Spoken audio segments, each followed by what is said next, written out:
मैं जल्दी से ख़त्म करवा दूँ. Okay. Central banks usually set up minimum amount of reserves that must be held by commercial banks. We studied this thing ना कि central bank guide करता है commercial banks को कि इतने amount के ऊपर पैसा, जब इतने amount तक, इस limit तक आपकी amount होगी वो लाजमी बैंक के पास होनी चाहिए, उससे कम मतलब the reserves should not be less than that particular amount. Clear?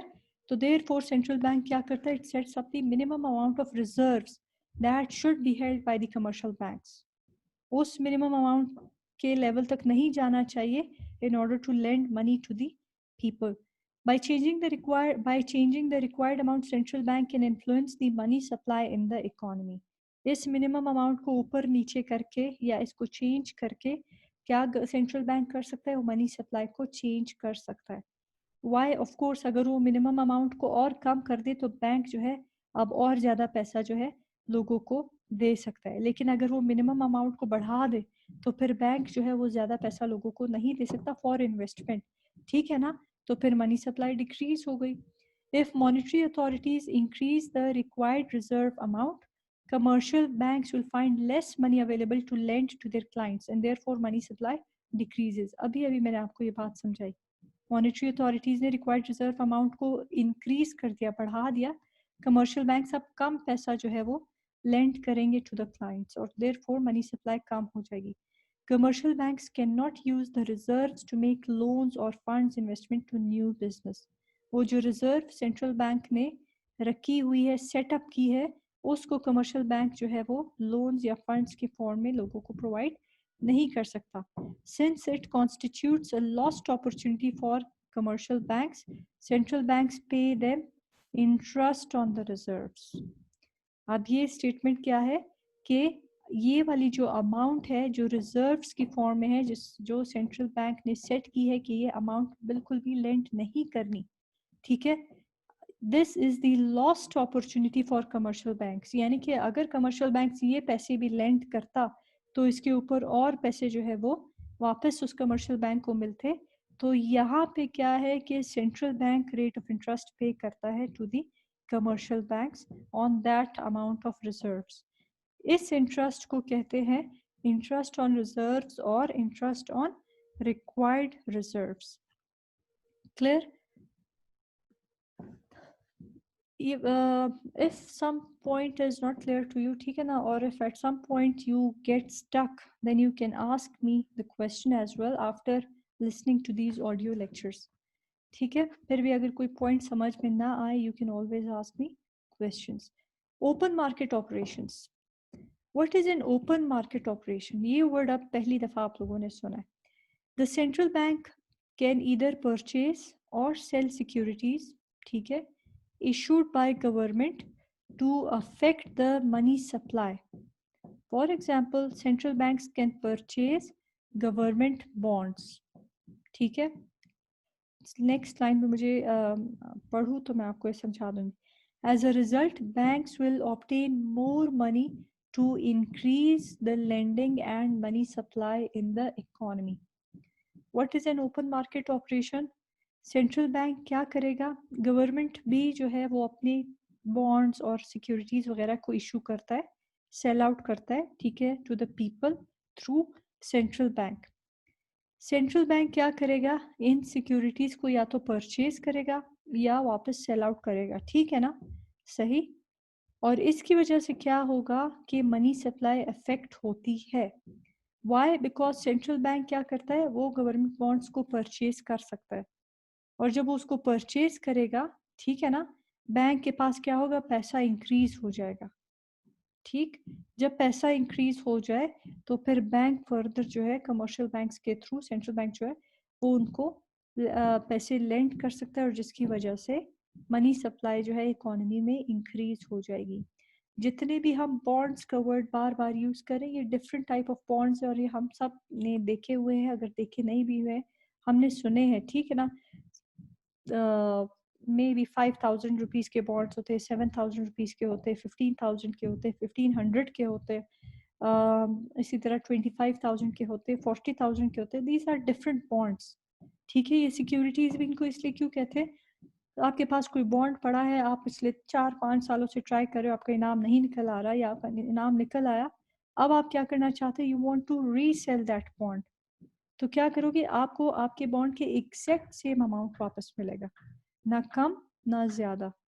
ठीक है, बॉन्ड मोस्टली एक एग्रीमेंट होता है ना, ठीक है, ये चीज़ मैंने आपको दी है, ये मैं आपने मुझे वापस करनी है, जो भी है इस तरह से, ठीक है ना।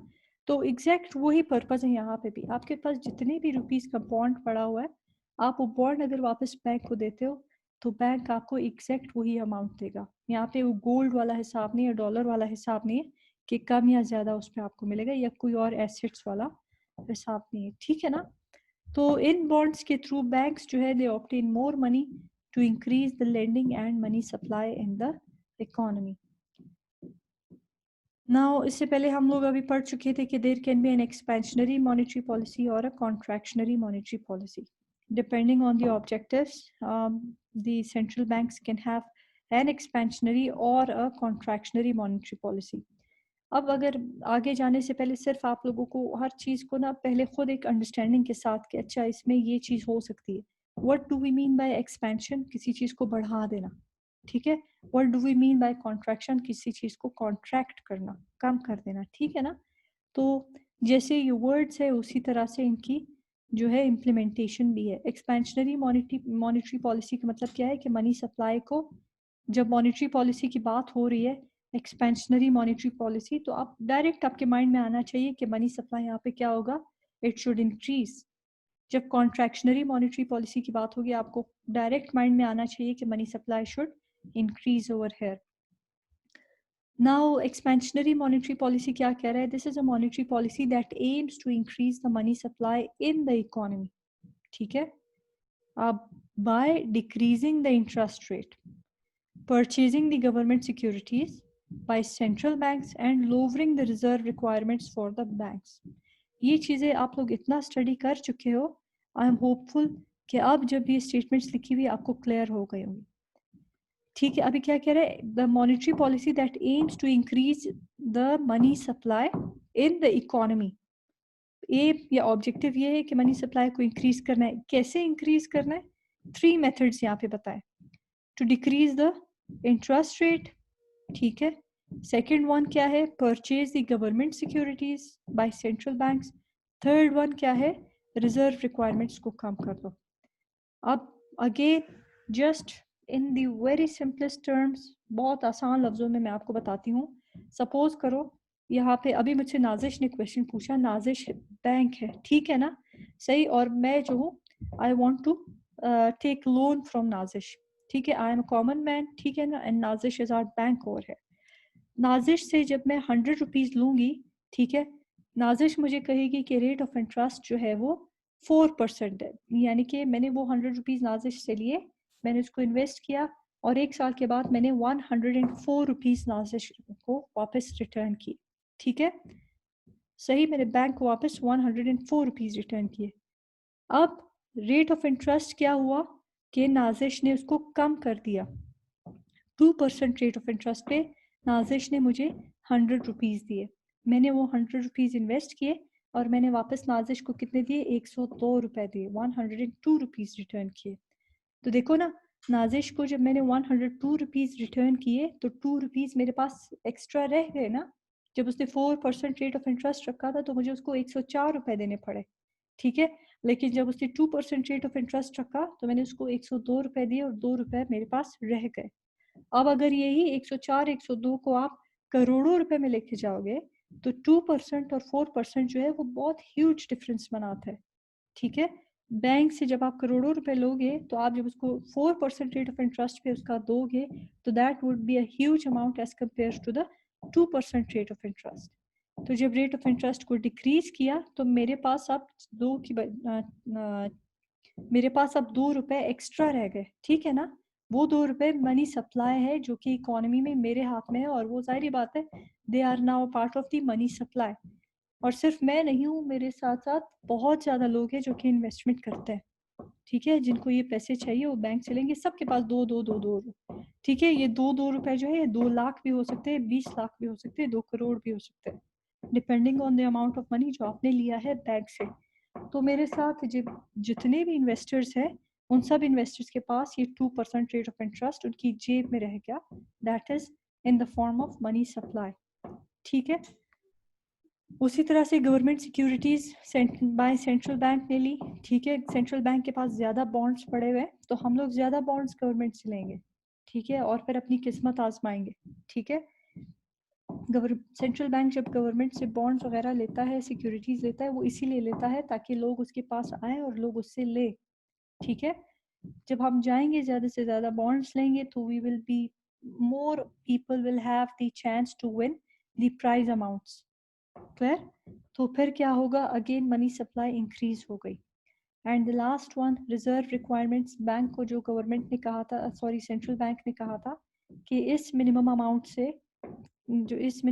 से नीचे नहीं जाना। अगर वो मिनिमम अमाउंट और कम हो जाए तो इसका मतलब ये है कि और पैसा आप लोगों को मिलेगा और वो इन्वेस्टमेंट अपॉर्चुनिटीज़ करेंगे। और जाहिर बात है, जब इन्वेस्टमेंट होती है, आप लोग खुद देख लो, जो बिजनेसमैन फैमिली से जिनका ताल्लुक है, मनी जो है मल्टीप्लाई होती जाती है।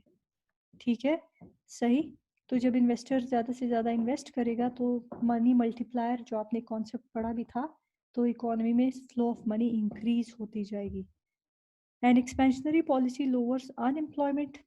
ठीक है, इससे अनएम्प्लॉयमेंट, जाहिर बात है, जब इन्वेस्टमेंट अपॉर्चुनिटीज़ बहुत ज़्यादा हो जाएंगी तो जाहिर बात है लोगों, अब स्कूल खुलेंगे, कॉलेजेस खुलेंगे, यूनिवर्सिटीज़ खुलेंगी, इंडस्ट्रीज़ खुलेंगी, फैक्ट्रीज खुलेंगी, या कोई रोड बन रहा है या कोई और प्रोजेक्ट पे काम हो रहा है, तो ये काम लोग करते हैं। ठीक है ना, इसके लिए आपको लोगों को हायर करना पड़ेगा, वर्कर्स को हायर करना पड़ेगा, डेली वेज अर्नर्स को हायर करना पड़ेगा। जब आप उनको हायर करोगे तो इसका मतलब क्या है कि उनको आपने जॉब दी, तो अनएम्प्लॉयमेंट कम से कम हुई कि नहीं।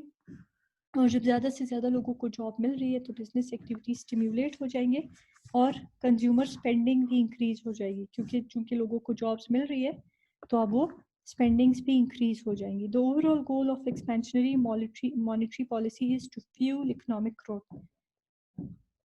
अगर ऐसा होता है वाकई में जैसे यहाँ पे बताया है, तो फिर क्या होगा, इकोनॉमिक ग्रोथ इंक्रीज हो जाएगी। हाउएवर, प्रॉब्लम इसके साथ कौन सी अराइज हो सकती है, जैसे हमने इसको स्टडी किया कि इन्फ्लेशन भी इसकी वजह से होती है। फिर जब इन्फ्लेशन हो जाती है फिर वापस प्रॉब्लम्स अराइज हो जाती है, और what happens is that the unemployment subsequently आगे जाके किसी न किसी स्टेज पे फिर वापस इसकी वजह से रिजल्ट करेगी। बिल्कुल उसका ऑपोजिट जो है, जो एक्सपेंशनरी मॉनेटरी पॉलिसी का ऑपोजिट जो है, वो कॉन्ट्रैक्शनरी मॉनेटरी पॉलिसी है।